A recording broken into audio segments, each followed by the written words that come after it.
শুভ দুপুর বন্ধুরা। আজকে রবিবারের লাঞ্চের মেনু নিয়ে চলে এসেছি। আজকে রবিবারের লাঞ্চের মেনুতে আছে, সকালেই করেছিলাম একটু বাঁধাকপির তরকারি কড়াইশুঁটি দিয়ে নিরামিষ, সেটা আছে। এখানে আছে দেখো পেঁয়াজ কলি, আলু, বিট দিয়ে চুনো মাছ দিয়ে ভাজা, আর সঙ্গে আছে পালং দিয়ে আর বেগুন দিয়ে এটা একটা ট্যাংরা মাছের ঝোল করেছি হালকা পাতলা।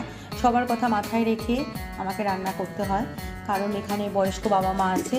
আর এখানে আছে দেখো ওদের জন্য চিকেন স্টিউ করেছি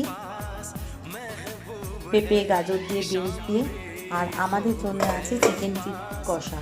তো বন্ধুরা, আর আছে এখানে গরম গরম ধোয়া ওঠা ভাত। তো বন্ধুরা, এই ছিল আজকের আমার রবিবারের লাঞ্চের মেনু।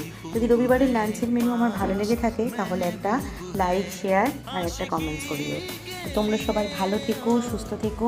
তোমাদের সাথে আমি আবার গল্প করতে আসবো, আবার আমার কী হলো না হলো খুঁটিনাটি বিষয় নিয়ে তোমাদের সাথে আরও কথা তোমাদেরকে আমি জানাবো।